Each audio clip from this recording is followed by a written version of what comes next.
Okay, so we're going to pick up right where we left off. This is part 2 of the roasted meat, unleavened bread, and bitter herbs. And where we're at right now is verse 9.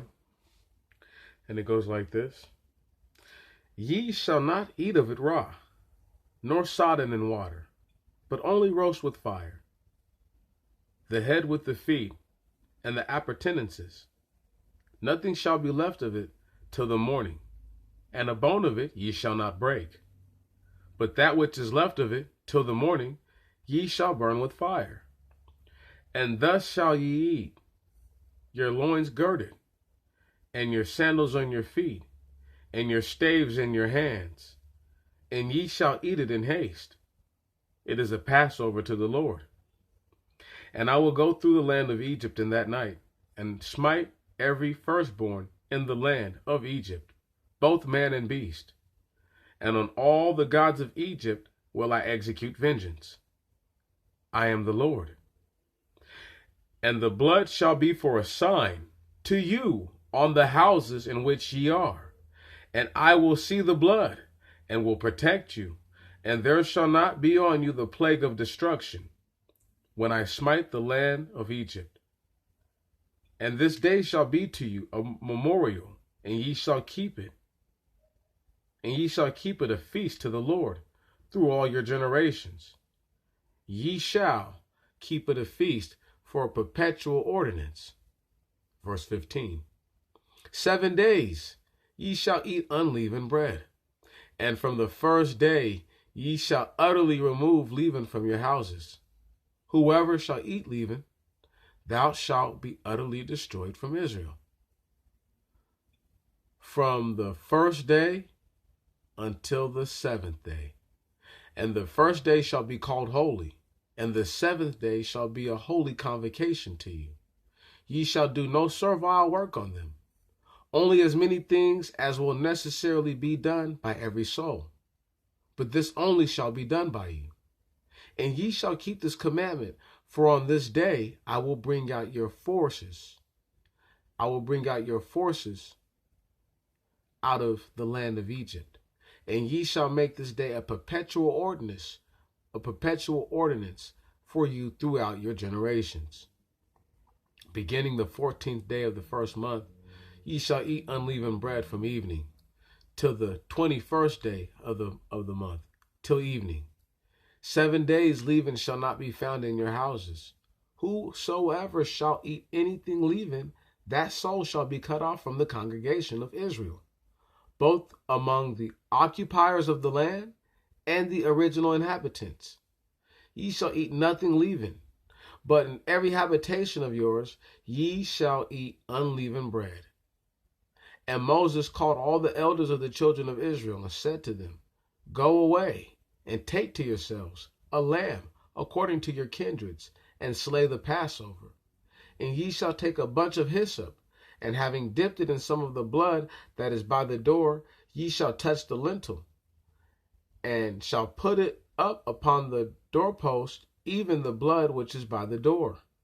But ye shall not go out every one from the door of his house till the morning. I'll stop right there. We're going to elaborate real quick. Going all the way back to verse 12-ish. So, the Messiah, who's speaking for the Most High, who has so many different forces working on this right now, it's not hard to explain. It's a lot to explain, so we'll have to do it at another time. But note that even the firstborn of the beast are going to die. And this is the firstborn of all firstborn, so I need you to understand. This is the firstborn man who is of his family, then his firstborn son. Then if his son has sons, his firstborn. Right on? Then the firstborn of, if a woman, let's say the woman's a firstborn, right on? She's out of there. Understand, it has no, there's no way to weigh it, to measure it, the value of that. It's going to hurt, that. And then just note that the feast is to be kept in the first month, and it's actually to start on the first day of the first month. This is an indication of the first day of creation, and this is an indication of the 7 days of creation. It's to pay homage to that also, but we're not going to get carried away in that. What we will speak on is that the blood is put upon the top of the door, which is the lintel, then the doorpost, which is the two sides, and then actually at the bottom of the door as well. Now, this is some sort of ritual, or I don't know. It's a ritual of some sort, and it's being practiced by all the people, So whatever they're being told to do isn't something that it's not unnormal to them. Also note that they're eating the food at night to indicate not wanting to upset the sentiments of the Egyptians and to maintain their favor in the sight of the people, so to speak. And their favor being just the people were afraid of them. And just seeing that they really were chosen as well, but they were afraid of the children of Israel. Now going back to verse 21. And and note also that if a person were to eat leavened bread, right, during this ordinance, this is an ordinance, this is a law, this is an injunction, a commandment. You're supposed to do this perpetually.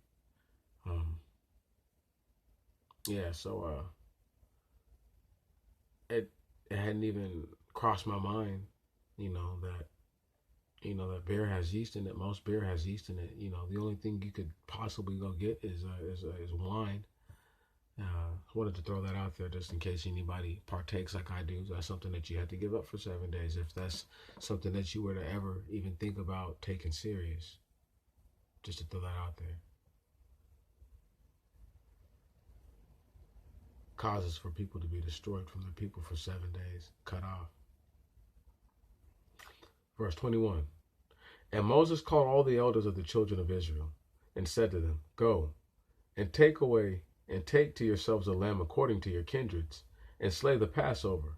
And ye shall take a bunch of hyssop, and having dipped it into some blood that is by the door, ye shall touch the lintel, and shall put it upon both doorposts, even the blood which is by the door.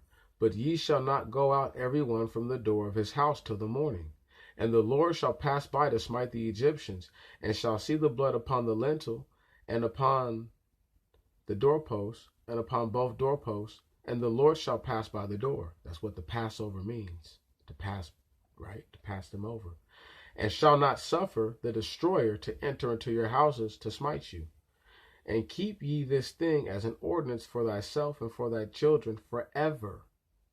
And if ye should enter into the land which the Lord shall give you, as he has spoken, keep this service.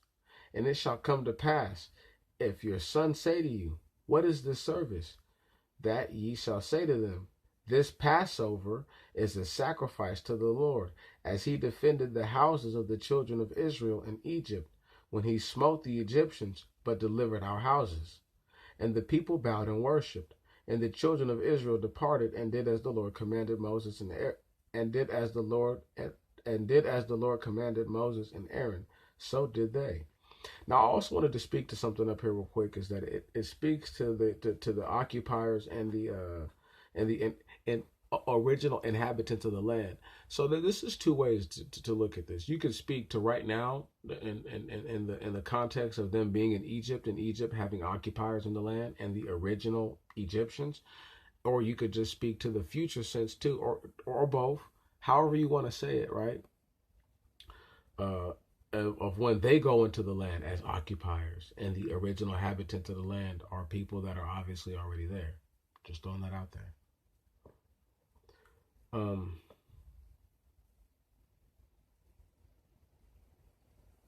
Verse 29. And it came to pass at midnight that the Lord smote all the firstborn in the land of Egypt, from the firstborn of Pharaoh that sat on the throne to the firstborn of the captive maid in the dungeon, and the firstborn of all cattle. And Pharaoh rose up by night, and his servants, and all the Egyptians, and there was a great cry in all the land of Egypt. for there was not a house in which there was not one dead. And Pharaoh called Moses and Aaron by night, and said to them, Rise, and depart from my people, both ye and the children of Israel. Go and serve the Lord your God, even as ye say, and take with you your sheep and your oxen. Bless me also, I pray. And the Egyptians constrained the people so that they cast them out of the land with haste, for they said, We all shall die. And the people took their dough before their meal was leavened, bound it up as it was in their garments on their shoulders. And the children of Israel did as Moses commanded them, and they asked the Egyptians of articles of silver and gold and apparel.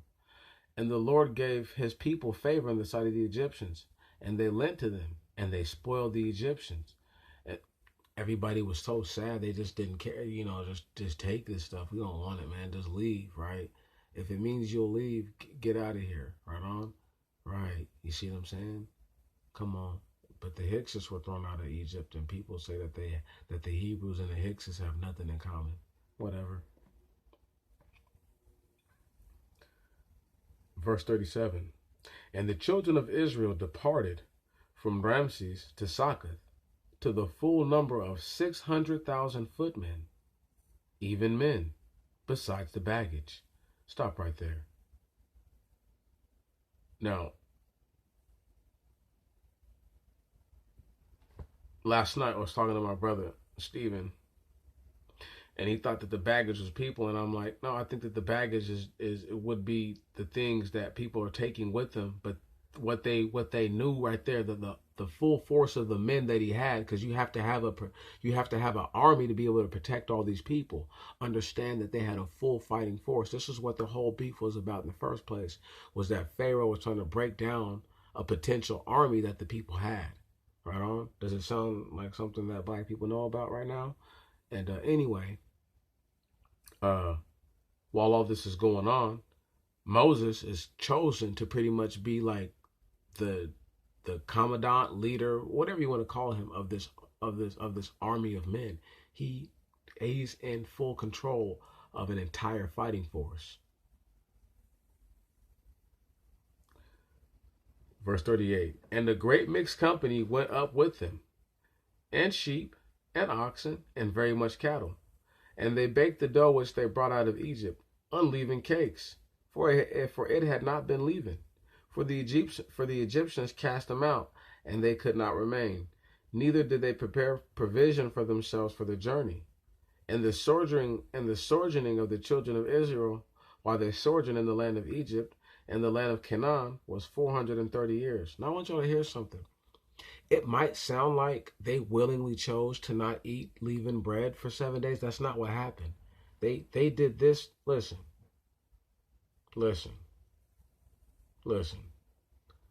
They did this. They did that the one night. The people died. They left the next night. So now there's no leaven in the bread. There's no yeast in the bread to put there. Understand? And he told everybody to get rid of it. Think about it. This is deep now. Right. Now there's a mixed multitude going up with them. So who knows what all these people are bringing with them. But the true children of Israel have none of that with them. And this is why they can be held accountable to a higher charge and a higher degree. They're not supposed to have that. Do you understand what I'm saying? And the next 6 days are going to pretty much be like a test to the people in a sense. But we're going to be reading. Don't worry. Not just the next 6 days, the next, 80 years, but still, it's just, anyway, because it's not just the 40 years in the wilderness. There's a whole bunch of years between the judges, but there's a 40-year period where things are really, really, really, really bad for them. But anyway, let's go ahead and just keep reading. Verse 41. And it came to pass. Whoa. Verse 40. And the sojourning of the children in Israel, while they sojourned in the land of Egypt and the land of Canaan, and the sojourning of the children of Israel, while they sojourned in the land of Egypt and the land of Canaan was 430 years. Listen, that's the land of Egypt and the land of Canaan. So this is deep. Do you realize that a person could argue that a part of the 430 years they could say is a period that was spent in the wilderness? So the actual period of time that's being related to now, really, I could even deflect even more and say that's not the 400-year prophecy. Right on. But if a person was trying to do something, they would try to do something wicked like steal more time because they've already seen it done before, or they've already seen that there's a potential chance for them to get more than what they're supposed to. I should say it like that, as wicked as they are.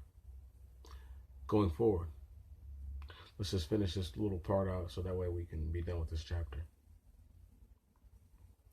And it came to pass, verse 41, after the 430 years, all the forces of the Lord came forth out of the land of Egypt by night. Listen, all the forces of the Lord came forth out of the land of Egypt by night. It is a watch kept by the Lord so that he should bring them out of the land of Egypt.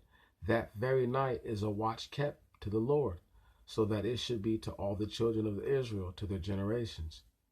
And the Lord said to Moses, this is the law of the Passover. No stranger shall eat of it. And every slave or servant bought with money, him thou shalt circumcise, and then he shall eat of it. And the sojourner or hireling shall not eat of it. In one house shall it be eaten, and ye shall not carry the flesh of it out from that house, nor carry the flesh, and the bone of it ye shall not break. There we go. That makes more sense. So you're not supposed to take it out the house or break the bones to eat the marrow. All the congregation of the children of Israel shall keep it. And if any proselyte shall come to you to keep the Passover to the Lord, thou shalt circumcise every male of him, and then he shall approach to sacrifice it. And then he shall be even as the original inhabitants of the land. No uncircumcised person shall eat of it. There shall be one law to the native and to the proselyte coming among you. And the children of Israel did as the Lord commanded Moses, and Aaron for them. So they did. And it came to pass in that day that the Lord brought the children of Israel out of the land of Egypt with their forces. Now, some people might want to say that the forces that they're talking about are the angels, but it's like, did you not hear about the 600,000 men? The angels are the Lord's forces. Man, this stuff is so deep. Other things. The Messiah, the Most High, talks in space and time. So he could say, I brought them out of Egypt at the end of the 430-year period, when he's like, at the time when they're actually leaving the wilderness, or when they're actually coming up out of Egypt. And he could say that they left that same night that they left. Who knows? But there's a lot going on. When I say there's a lot going on, there's a lot going on. I'll let your imagination run wild. Well, I will let your imaginations run wild, like I let mine run wild, so that way I can try to perceive what's going on. I really do appreciate you guys' time. The Passover scripture is pretty much done with. We're going to move forward to the wilderness. I waited this long just to do this. Really, I could have steamrolled all the way through this stuff. But now I'll probably try to pick it up a little bit more. But it's difficult, y'all. You know, I have to do other things to get this done now. But I appreciate your time, and I love you guys very much. Spiritual Gumbo out.